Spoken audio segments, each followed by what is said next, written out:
பாதுகாப்புக்கு சரியா கொடுக்கப்படலன்னா கொளத்தூர்ல அதை முற்பட்டாங்க. சிட்டி கமிஷன் அருண் அவர்கள் தான் பொறுப்புங்கிறத நாங்க பதிவு பண்றோம்.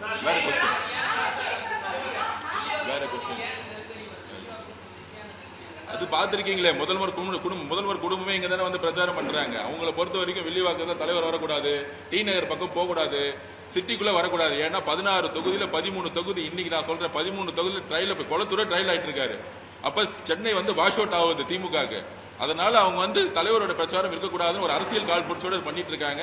கண்டிப்பா இதை வந்து தேர்தல் கமிஷன் மேடம் டெல்லியில நாங்கள் முறையிடுவோம்.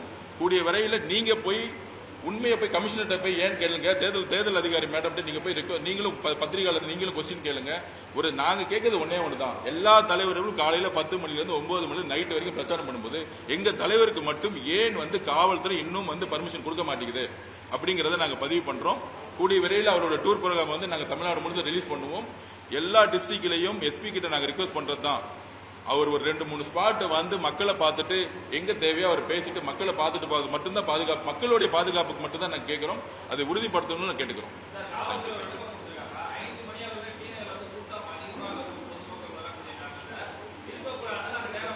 சார்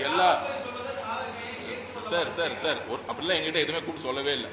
ஏதாச்சும் மீட்டிங் போட்டாங்களா, ஏதாச்சும் லெட்டர் கொடுத்தாங்களா, ஏன் எங்களை ரிஜெக்ட் பண்ண லெட்டர் கொடுத்தாங்களா?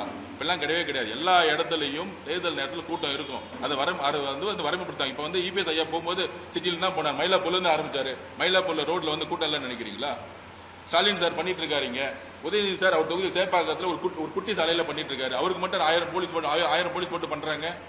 அப்ப எல்லாத்துக்கும் பண்ணும் பொழுது எங்களுக்கு மட்டும் வந்து 10 போலீஸை போட்டு நீங்க என்ன வேணா பண்ணீங்கன்னு சொன்னா எங்களுக்கான பிரச்சனை இருக்கு. இது நீங்க களத்துல நீங்களே பாக்குறீங்க, மீடியால நீங்களே குளத்துல நடிச்சு நீங்களே பாத்தீங்க. எத்தனை போலீஸ்காரங்க வந்து வரமுறைப்படுத்தினாங்க. பாண்டிச்சேரி எல்லா ரோடையும் பிளாக் பண்ணி 4 ரோடையும் பிளாக் பண்ணி மக்கள் சந்திப்பை வந்து ஒரு எளிமையா நடத்தும் பொழுது என்ன பிரச்சனை? தமிழ்நாட்டுக்கு மட்டும் என்ன பிரச்சனை? திருச்சியில பண்ணாங்க, நாங்க ஏதாச்சும் தப்பு சொன்னோமா? திருச்சி காவல்துறை நாங்க ஏதாச்சும் குற்றம் சொன்னோமா? நாங்க வந்து நன்றி சொல்லிட்டு வந்தோம். திருச்சி காவல்துறையில டிசில ஏர்போர்ட்ல பார்த்து ஒவ்வொருத்தரும் நன்றி சொல்லிட்டு வந்தோம். இல்ல அப்ப திருச்சி நான் கேட்கிறேன், திருச்சி காவல்துறையில மரக்கடை எங்க இருக்கு? பஸ் ஸ்டாண்ட் மார்க்கெட்ல தானே இருக்கு. கரெக்டா வரம்படுத்தினாங்களா இல்லையா? திருச்சி காவல்துறை பண்ண முடிச்சா இல்லையா? அது ஏன் சென்னையில பண்ண முடியல? இல்ல நீங்க என்ன பண்ணிருக்க? இல்ல பாண்டிச்சேரியில நான் திருப்பி சொல்றேன், ஒரு தலைவரை பார்க்க வரும்போது இது 2 கிரௌடு. இல்ல சார் ஒரு நிமிஷம் சொல்றது கேளுங்க. இது வந்து ஒரு தலைவரை பார்க்கும்போது இயற்கையா நடக்கக்கூடிய செயல். பாண்டிச்சேரியில நீட்டா வந்து பண்ணி கரெக்டா கிளம்பிட்டோம். பாண்டிச்சேரி என்னன்னா மக்கள் வந்து வீட்டுல இருந்து கிளம்பி எந்த வேட்பாளரும் பிரச்சனை பண்ணவே இல்லை. பாண்டிச்சேரியில எல்லா வேட்பாளரும் வீட்டுல முடங்கிட்டாங்க.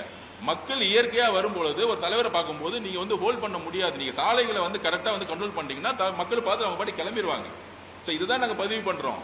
ஸ்டாலின் சார், உதயநிதி இவங்க எல்லாம் பிரச்சாரம் பண்ண இல்ல நீங்க திருப்பி புரிஞ்சு உங்களுக்கு எல்லாம் தெரியும், தெரிஞ்சுக்கிட்டே கொஸ்டின் கேட்காதீங்க.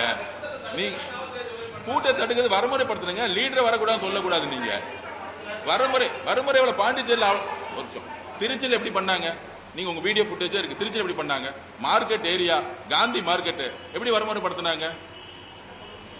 காந்தி மார்க்கெட்டோட டி நகர் வந்து பெரிய கிரௌடு கிடையாது, ஒட்டுமொத்த கிரௌடு காந்தி மார்க்கெட்ல இருக்கும். அங்க பண்ணாங்க. ஏன்னா நான் ஸ்பாட்ல இருக்கிறேன்.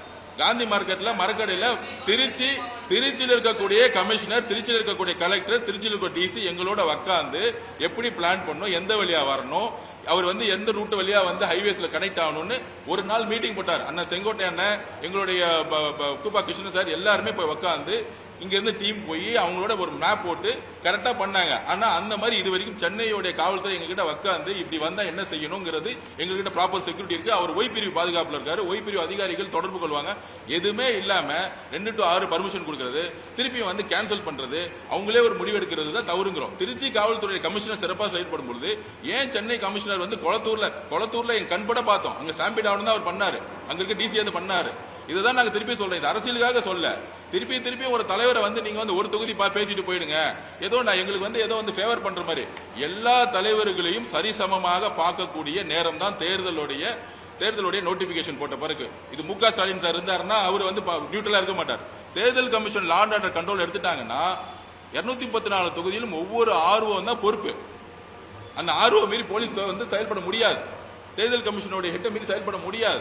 இன்னைக்கு நிர்வாகம் கிடையாது, அமைச்சர் கிடையாது, எம்எல்ஏ கிடையாது. ஆனாலும் சில பேர் 4 வருஷமா அவர் சிட்டி கமிஷனர் இருந்தாலும் அந்த குடும்பத்துக்கு அவரோட விசுவாசம் காமிக்கிறாரு. அந்த விசுவாசம் அரசியலமைப்பு சட்டத்துக்கு எதிரானது நான் பதிவு பண்றோம்.